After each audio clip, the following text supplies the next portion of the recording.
I recently came across an article titled DC's Answer to Sex in the City is Here, and Siren's Love Hurts turns Gotham's femme fatales into romance icons. And I thought, goody, goody. Who didn't want the Sex in the City comic book with superheroes and supervillains in it? Written by, I assumed, Leah Williams. It turns out it's actually much worse than that. And you just see this stuff from DC, and you're like, hey, you've got the Absolute Universe, things are blowing up. It looks like, despite not being a good book, people are still buying Batman. Maybe we should capitalize on the momentum.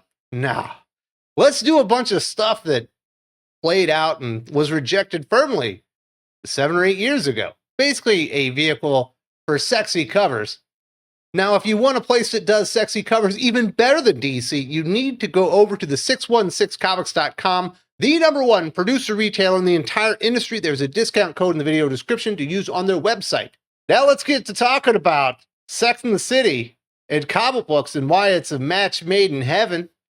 If you love romance, intrigue, spice, and fabulous women, then Siren's Love Hurts from the creative team of Tini Howard and Babs Tarr is the book for you.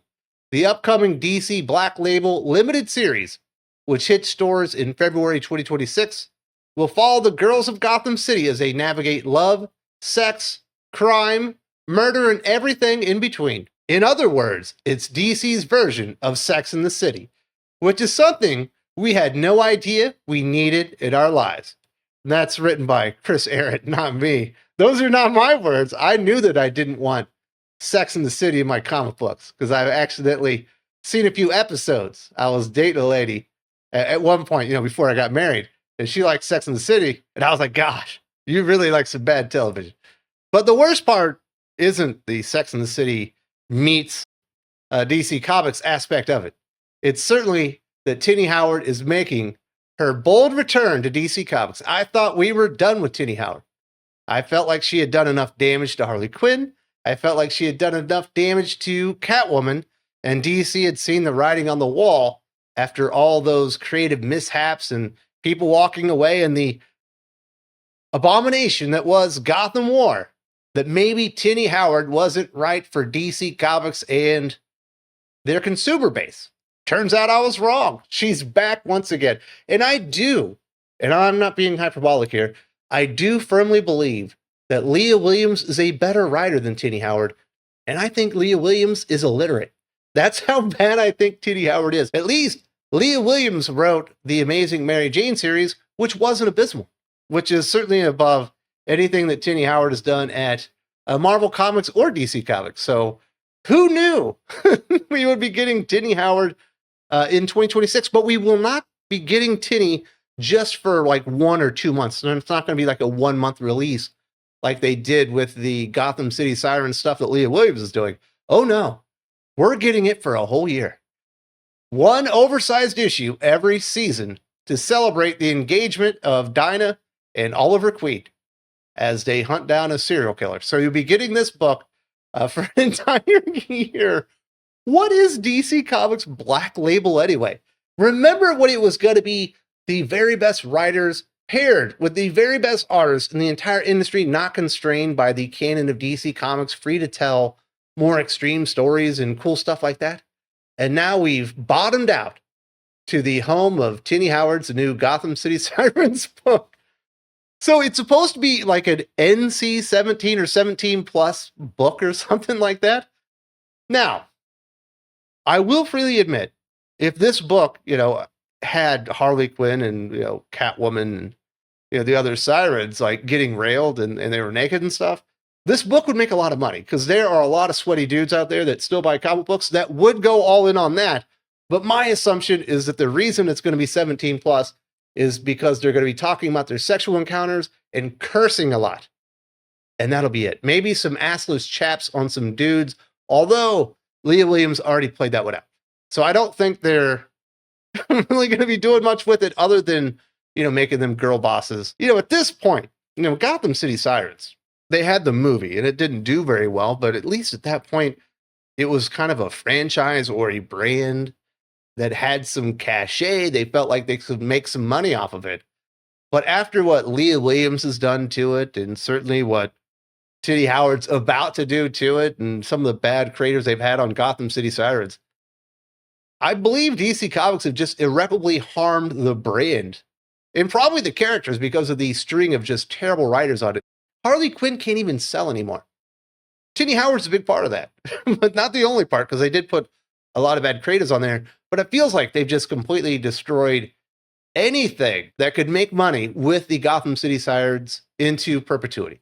I think the brand is dead, and that's just kind of what it is. And this will be, further dirt on the grave, I guess, of not something that was a big franchise or an enormous moneymaker, but it's something that you could put out every once in a while, and it would get some eyes on it because you got some good covers and you have some heroines and villainesses that people liked. But now they're going to be eating, drinking, and talking loads of crap. And that'll be basically what the comic book is. Sex in the City is a great comparison. Sirens, Love Hurts, artist Babstar, told Pop versus Chris Errant. We've got Catwoman and Batman as the Mr. Big and Carrie. Harley Quinn and Poison Ivy are kind of like falling in love, maybe in it. And then Dinah just got engaged to Oliver Queen, and she's in this place where his family is so rich and so big, and she's kind of not that, and a little bit lost, and a little bit happy that she's engaged, but maybe not sure about it too. So you kind of have to read it and see what happens. Of course you have to read it to see what happens. The problem is, or the question is, who wants to read it to see what happens? Because I know one superhero fan that probably is looking for a Sex and the City superhero comic book. And as far as I know, he pirates all of his books. So I don't think that they're going to be making any money off of that guy. Why is Batman in this book? Have we not done enough bad things to Batman as of late? He's had the Chip Zdarsky run, which was awful. We've got this fucking Matt Fraction thing that's already going down the tubes. And, Batman deserves better. I don't think it's very smart. You need your brand management think tank to go, hey, this probably isn't the spot for Batman. Is there another character like, I don't know, Tim Drake that would fit in a Sex and the City inspired DC superhero comic book just a little bit more? Like, I understand you want to get Batman on a cover. He's the biggest character. He is the franchise at this point, certainly bigger than Superman. But I don't think watering down The Dark Knight with stupid ideas and terrible creative, and I'm not calling Babstar terrible. For what she does, she's actually really good at it. I'm not the biggest fan because I don't like girly, like powder puff girl kind of illustrations. But for that genre of illustration, she's actually really, really good. But there's not going to be any superheroics. Batman's not going to do anything interesting. He'll just be embarrassed and, dressed down by all the girl bosses in the book as they talk about their sexual escapades and curse a lot. And I don't think Sex in the City as a concept would make a good comic book anyway. I don't think anybody's ever been like, you know what? We need to get Carrie and the girls on the page.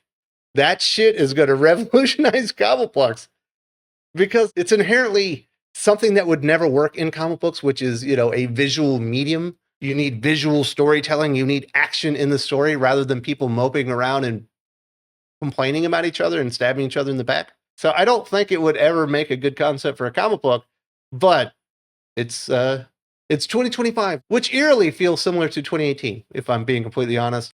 And, just in comic books in general, certainly superhero comics, when we talk about Marvel and DC, which is their bread and butter, even though they apparently don't want it to be. That is your brand.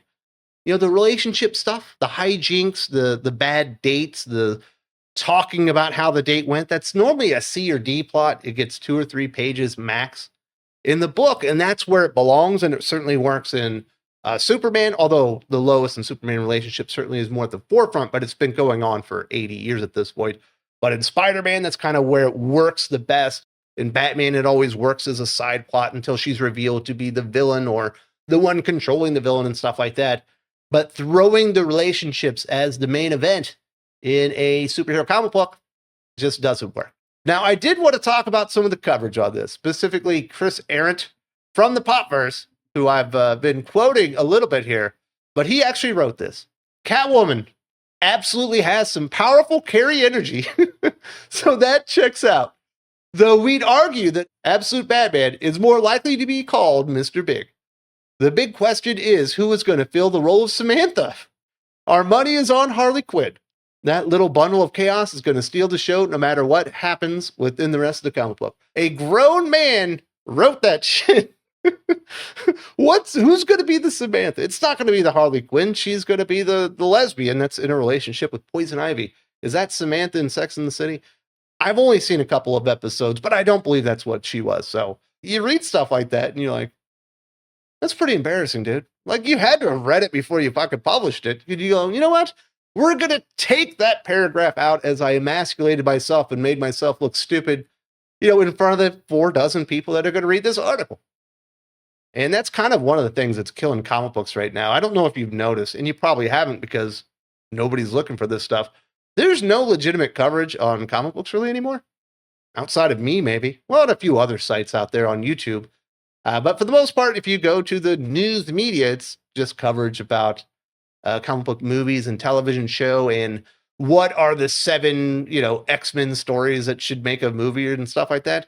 Nobody even talks about this stuff anymore, except for maybe Popverse, who, in that case, they just kind of embarrass themselves. But comic fans deserve a better class of journalism. We deserve somebody that can actually write down words that don't embarrass themselves in the hobby and could actually get people excited for a comic book. Chris or Ant, not one of those guys. Like, what is your problem? Why would you write that? I'm excited to make Doc read it and maybe ruin his life a little bit more. But other than that, this is a worthless comic book. I can't believe they're going to spread it out over a year on oversized issues, and they're going to further water down not only the Gotham City Sirens brand, but certainly the Black Label brand, which at this point, I don't even know what it is. I do not know what they're trying to accomplish with DC Black Label. Feels like not much. Alienating people, maybe? There you go. The hottest publisher in comic books today, DC Comics, shoots themselves in the dick one more time because it's what they do.